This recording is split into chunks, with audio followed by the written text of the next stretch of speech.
to my new office. Yes, this is a new space, and this is a new video, and this is a new year, and this is a new presidency.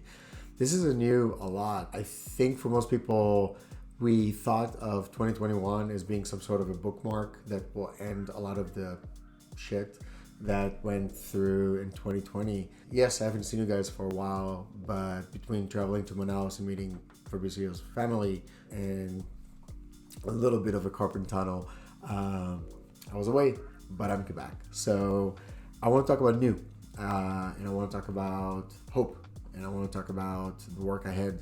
And between attempted coup yesterday to what's happening pretty much right now in our government, which is a derailed person is running this country, and it doesn't seem like anybody is really taking into heart what a coup meant. I want to take a positive spin and share my take. You don't go through any kind of growth without some form of a payment, and you definitely don't go through growth unless you are brushing against conflict. And we have. If the images from 2 days ago did not land with you, they most certainly landed with me. We have a really, really frightening group of people in our country that is actively working to dismantle said country. And the weird part, it's in the name of said country. They're doing this for America, for the United States. That is just mind-boggling, to say the very least. And yes, it's funny because I preempted this whole conversation with you, and I wanted to, share things like move or whatever. But the reality is I want to just instill hope. I want to talk about hope. I am hopeful. It seems like our institutions are at least standing. They're not what I would like them to be, but I am an outlier in terms of the things I want. But they're coming back, and yes, every Republican president pretty much left a dumpster fire when it comes to the incoming Democratic president, and that's the case since pretty much, I think, Reagan. It's a correction versus a building, and then the Republicans kind of sec the treasury or ransack the treasury, and we repeat and rinse that cycle over and over again. But again, I'm sounding rough and negative, but the reality is there's so much hope, and that hope comes in many, many forms. One of them, most poignantly, is listen to the tone of mainstream media and try to find Trump and his craziness in it outside of a critique. That tonality that took over our life for about 24/7, just non-stop, incessive. I think it's his superpower. Trump controlled our airwaves for a good 5 years. Just controlled them. What we think, what we talk, what we say, what we talk about, what we reflect on. And mainstream media couldn't really delineate or move away from how destructive this focus and obsession, so to be blunt, with Trump and the revenue they're generating from added interest, which is in the interest of every company being profitable. I cannot implore it, but I cannot condone it. I'm in this weird space of understanding both sides. But I will say personally, it's nice to have been taking a break for the last month. Specifically, us as people have seen and heard less from Trump. So here we are. I'm talking about hope specifically because just listen to how much the tone has changed in everything around us, between Twitter to Facebook to mainstream media and even different outlets like newspapers. His ability to suck oxygen out of all of our day has been taken away. And I know it's funny to align it or connect it with hope, but I will. It's hope. It's amazing. We are starting this new year with what it will be a daunting task of delivering enough vaccines to enough, front and essential workers and medical professionals that are pretty much in the front lines fighting this really massive thing called pandemic and COVID-19.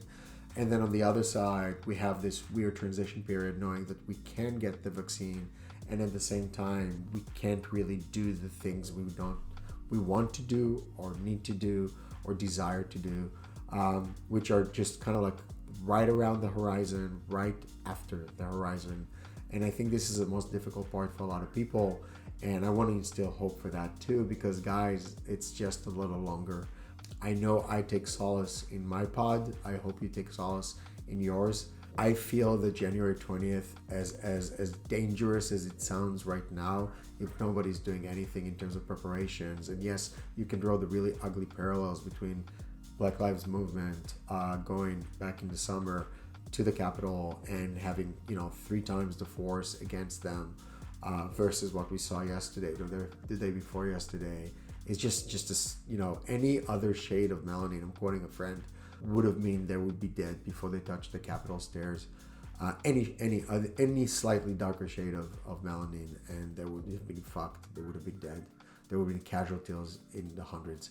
And here we are with them, picking up freaking podiums and whatever they did with Nancy Pelosi's desk. I'm not a fan, but I find that abhorrent. Now, I don't want to be double standardish if they actually have stolen the election, and the fair vote that any of you casted would not have been counted. I probably would have been one of the people protesting, and probably would have found a plane ticket to Washington, D.C., and probably would have raised arms, if not at least walked down, Market Street in San Francisco and have done the same.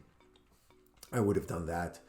So I don't want to be hypocritical in the sense of would I not have marched against the death of democracy? Of course. Would I have done what they have done yesterday? Absolutely not. I'm not a burning the Reichstag kind of person. I come from Israel. I'm Jew by heritage. This the whole picture of the day before yesterday was not just alarming, but catastrophically historic. I think a friend reminded me the last time that a foreign power did anything to the Capitol was 1814 or 1214 probably, and that was a foreign power, and that was a war. So since then we haven't had any kind of violence like this in the Capitol. So yes, I'll bring this back to hope. Now it's in the open. One of the things I like the most about free speech and a tangent and that is my ability as an observer to hear and listen and internalize different opinions, even if those opinions are directly opposed to my being. In other words, I enjoy the fact that anti-gay people can speak directly to me and say why they hate me and what they want to take away from me, because then I can battle that thing in the open. It becomes its own thing. But if you shift it to any kind of restrictions, which I hope we will not go, the Patriot Act was dangerous enough and is destructive enough as we speak. I don't want to go further into the territory. I want to tolerate even intolerant speech. That word is important though. That distinction is important. Speech. My tolerance is for speech. My tolerance is not for action.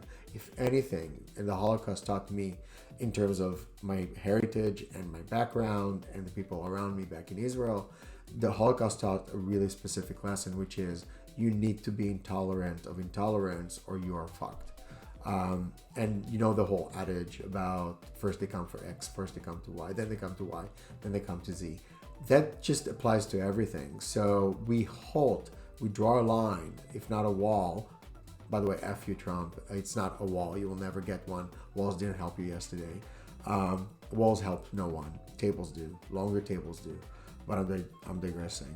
What helps everyone, and what's beautiful about free speech is that it has no limits. It's not, of course, inciting violence is dangerous, but that is a line that I would draw as well. But everything else, I like the fact that we can discuss and we can contemplate and debate and harshly argue if needed our opinions in an open way, in an overt way, which is speech and dialogue.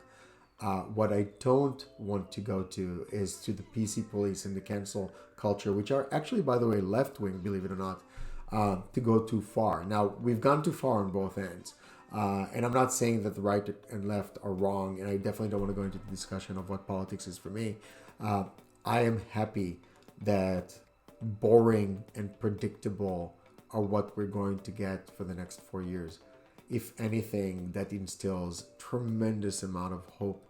And again, F you Trump for ruining the word tremendous. So I will say exceptional amount of hope. And even though we know the vaccine is not going to be in our hands and in our bodies come summer, we probably should look at the end of everything in terms of life coming back a little bit to normality around summer. That is a hope I can hold. So between the January 20th part and the summer part, I really strongly feel that here we are. We can do something amazing and we can do something great. If Stacey Abrams told us anything, is you don't hold a grudge, you go to work. And between down ballot candidates to our local elections to donating in the runoffs, anything helped. And you see it, we won. Guys, girls, persons, we won. We won this shit. We can make this better. I'm gonna end on this note. It's been lovely to start another video, to start a new year, to share my opinions and thoughts with you. Thank you for stopping by. Much love. This has been Little Gay Guide, the first one for 2021. Hope to see you guys soon. Kindly yours,